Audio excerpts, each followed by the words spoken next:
What are signs that someone truly loves you and it's not just lust?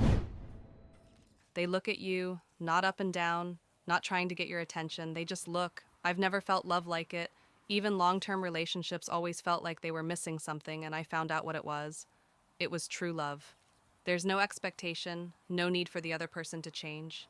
Just encouragement when you want to do better for yourself and when you achieve things. Positivity, encouragement, and looking, that's what I think a sign of true love is. My partner tells me about things he loves about me that aren't just about my body.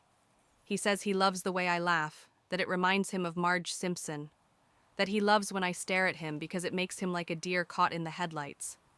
My eyes are cat-like, and he feels like a mouse about to be played with or consumed.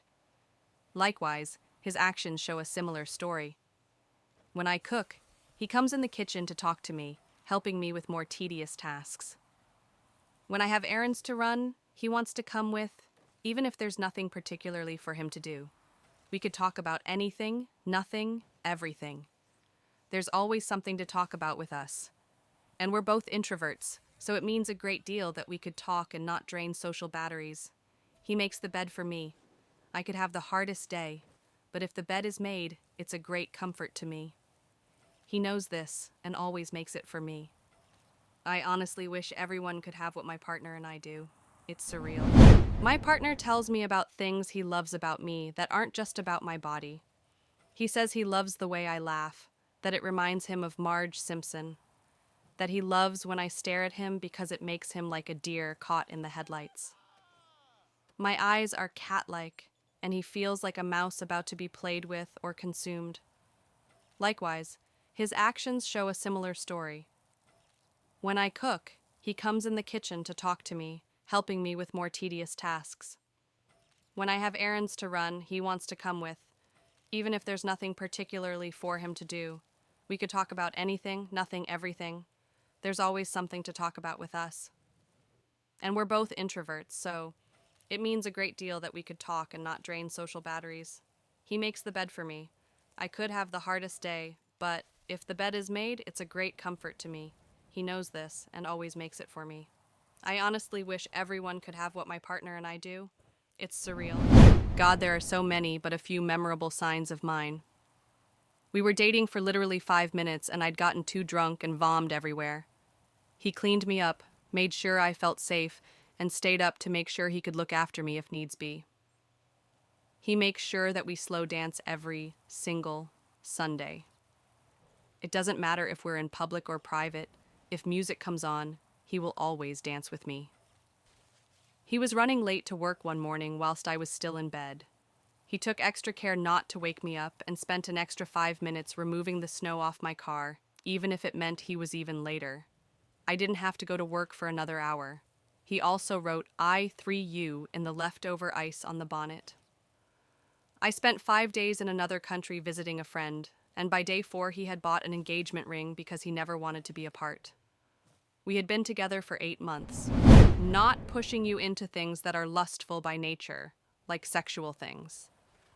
But that has to be long-term. Some people will be respectful but lustful, but if it's something that keeps going with none of that lustfulness attached, no anger when you refuse sexual advances, no disappointment or silent treatment for it, that's how you know. My fiancé was my first experience with someone who didn't see me as just a body, and whenever I said no, or when I had to stop for my comfort, they would stop. They would hold me, ask if I'm okay, and if I needed something. There was never anger or disappointment, never any bad feelings, only affection. It's how I knew. They're always there, even in your downtimes. You know that feeling when a few months pass by and you never really got the chance to talk to your friends and you never went out because of life and stuff? I know truly they're in love with me, because even in this truly busy lifestyle of ours, they take the time out of their day to text something cute and say good morning and good night whenever they can. Male perspective. When I walk into a room, she's already in my eyes, immediately lock hers and follow her in an endearing manner.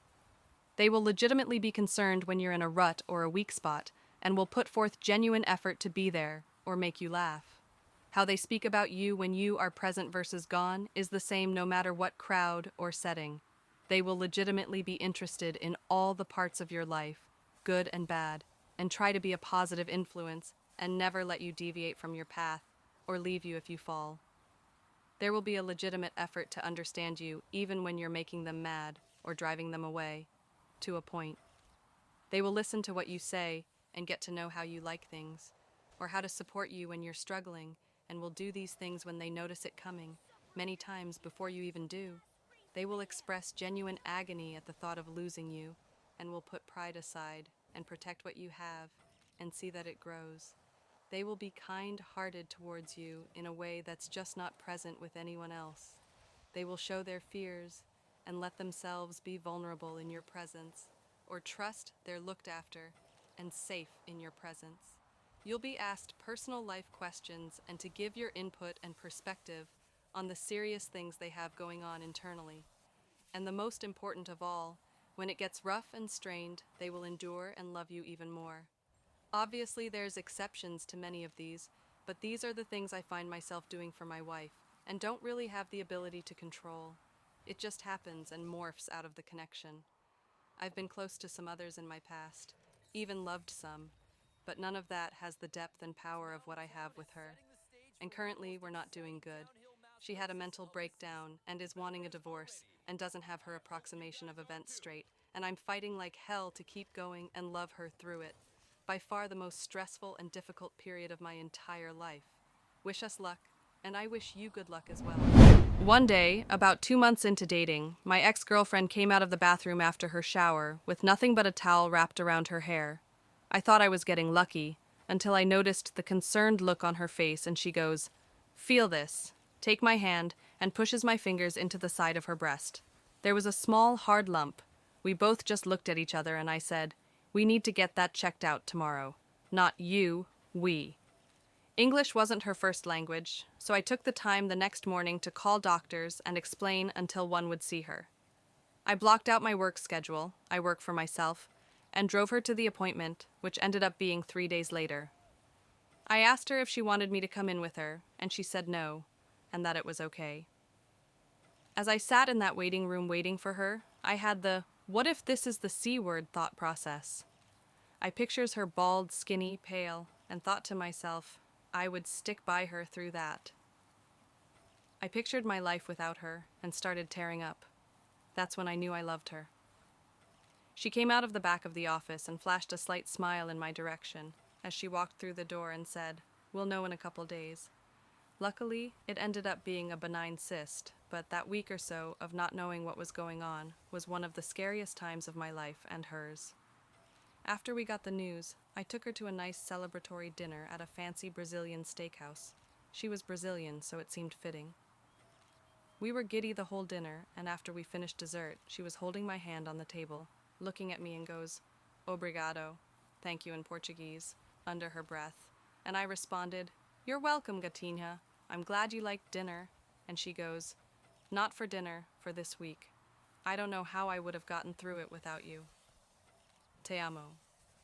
That was the first time she ever said, "I love you," in any language, let alone her native one. Though I hadn't told her how I felt that week, or how going through everything with her made me feel, I think she knew my actions said it all. I let the words linger for a second and responded, "I love you too. I still do love her, even if we are no longer together, and will always wish her the absolute best." I think that happiness is the main and very likely only goal in this life. When you love someone, it makes you happy to make the other one happy.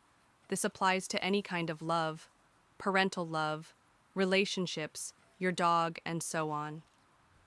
When I've been in love, I would do anything just to cheer up and see my partner happy. And even after breaking up, seeing her sad makes me extremely sad. I'm not in love with her. There is no lust. We are friends. But I still love her as a friend. A lot of things can be done strategically to get someone in bed. People fake romantic interest all the time to get laid. It's part of the game. They follow the steps. They do the things. They even spend the time. But what they rarely do is remember to be enthusiastic about sharing their hobbies and interests. That usually doesn't progress the getting laid agenda, and in fact is a bit nerdy and annoying. But it's the kind of thing you do around people you genuinely like and enjoy being around. maybe that's not the best example. But look for things that don't progress the agenda, things that are honest and genuine parts of him that he's willing to share about himself, even if they don't make him look sexier. I have this weird one which I figured out a few years ago: how you guys behave when the other falls sick. This will go both ways. If you don't have the desire to take care of the other while they're sick, or if you don't want them around when you're sick, that's your sign right there. I've noticed this colossal difference between girls I actually liked versus those I thought I liked. For the latter, I'd feel even more nauseous if I thought I'd have to deal with their presence in my condition. Conversely, when I've genuinely liked her, despite some initial resistance I'd give in to let her come over, and I'd actually feel cared for as well.